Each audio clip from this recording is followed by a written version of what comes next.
खूब मेहनत करो, कोई मना नहीं, लेकिन उस मेहनत का आनंद लेना सीखो। अगर ताकत है तो सोने की थाली में भी, जो चांदी की थाली में है थोड़ा प्रमोशन लीजिए अपने लाइफ में, जो स्टील में है वो चांदी में जाइए, कम से कम प्रमोशन लीजिए। और जब उसमें आप आदत कर लोगे खाने का, देखो चांदी की थाली में आप गरम चावल दाल डाल के देखो, 15 मिनट तक ठंडा नहीं होगा वो, क्योंकि वो धातु गर्मी पकड़ता है, वैसे गर्म रखता है वस्तुओं को।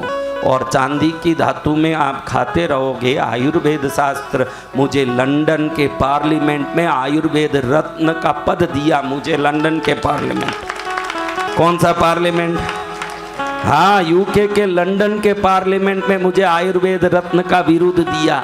उस बल और ज्ञान से बोलता हूँ। आयुर्वेद कहता है अगर स्वर्ण भस्म ज़्यादा खाओगे तो किडनी फेल होने की संभावना है, लेकिन चांदी के उपकरण में खाओगे तो जो सेल्स डेड होते हैं आपके, बुढ़ापा किसे कहते हैं? 100 सेल्स प्रोड्यूस नहीं होते हैं, लेकिन 100 सेल डेड हो रहे हैं, 60 सेल प्रोड्यूस हो रहे हैं, फिर 50 हो गए, फिर 40 हो गए, इसको बुढ़ापा कहते हैं। जवानी किसे कहते हैं? 100 सेल मर के गिर रहा है ना, 100 सेल उत्पन्न हो जाएं जवानी है, 100 उत्पन्न हो जाए ना 90 ही, 100 मर जाए 90 उत्पन्न हो, बुढ़ापा आ रहा है। 100 भी मर गए ना, एक भी उत्पन्न नहीं हुआ, आदमी मर गया। श्वास जाने से मरता नहीं है, सेल जाने से श्वास खत्म हो जाता है। तो ये डेड सेल को रिवाइव करने में इस दुनिया में कोई चीज़ ताकतवर है, वो है चांदी, वो चांदी का शक्ति है। इसलिए पुराने घरों में चांदी के दीपकों में ही, चांदी में ही घी के दीपक जलाए जाते थे। आज वो भी स्टील का कर दिया, स्टील के दीपकों में जलाते हैं, पीतल में जलाते हैं। चांदी के दीपक में जलाओगे तो वो घी जलते समय जो ईतर बनता है वो रजत के साथ जब कांटेक्ट में आता है तो पूरे घर में बैक्टीरिया, जो भी बैड बैक्टीरिया सब खत्म होता है, और घर में ऊर्जा इतनी रहती है कि शरीर को भी उसी दीपक से बल मिलता है। हम विग्रहों की पूजा पहले चांदी में करते, कोई भी मंदिर में उत्सव मूर्ति होती चांदी या तांबे में, उसका अभिषेक होता, वो जल पी लो, शरीर बलवान बनता। क्योंकि जरूरी नहीं कि हर आदमी चांदी खरीद सकता, हर आदमी चांदी में खा सकता है। तो हमारे मंदिरों में चांदी की मूर्तियाँ होती थी, उसका सुबह सुबह स्नान होता था, हर एक को पुजारी जी वो जल देते थे।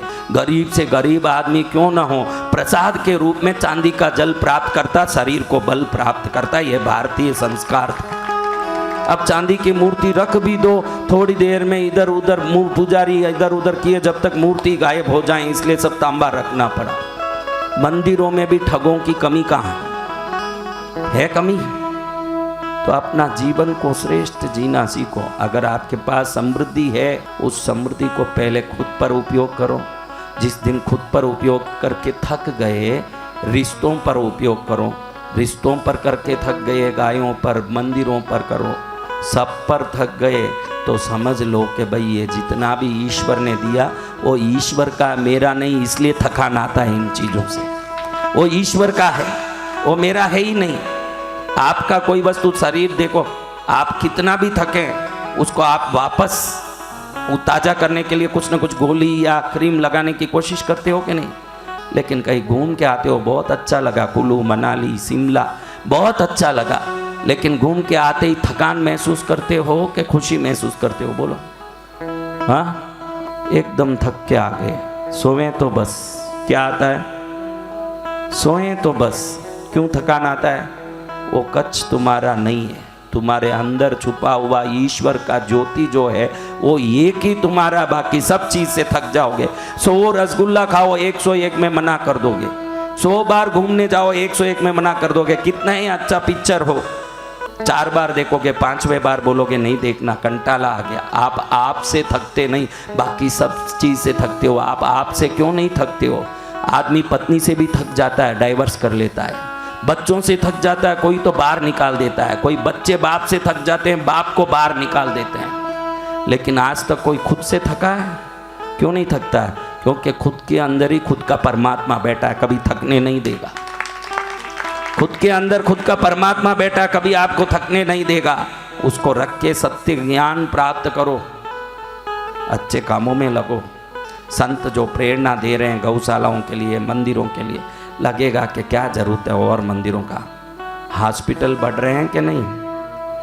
बहुत बढ़ रहे हैं हॉस्पिटल, डॉक्टर बहुत बढ़ रहे हैं, वैद्य बहुत बढ़ रहे हैं, तो वैद्यनाथ को भी बढ़ना चाहिए। वैद्यनाथ बढ़ेंगे, वैद्य घटेंगे।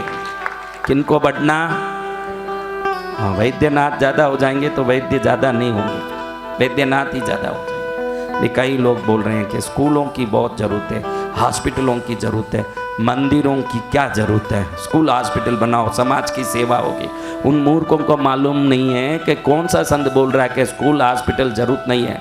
वो ज़रूरत है शरीर के लिए, तो उतना ही आत्मा के लिए मंदिर भी ज़रूरत है, वो उतना ही ज़रूरत है। किसने कहा कि स्कूल और हॉस्पिटल ज़रूरत नहीं है? ज़रूर ज़रूरत है, लेकिन एक दिन छूटने वाले शरीर के लिए इतनी तुझे ज़रूरत दिख रही है, तो शाश्वत आत्मा को तृप्त करने के लिए ईश्वर का घर भी ज़रूरत है, उतना ही ज़रूरत है उसको। वो बनाना हमारा धर्म है, और उसके सहयोग करना किसका धर्म? बनाना मेरा धर्म, तो सहयोग करना किसका धर्म? चलो अच्छी बात है, समझ गए तो मेरा काम ही सिद्ध हो गया। समझदारों के सभा में कोई बैठा तो उसका तो काम सिद्ध हो गया, मेरा काम तो सिद्ध है।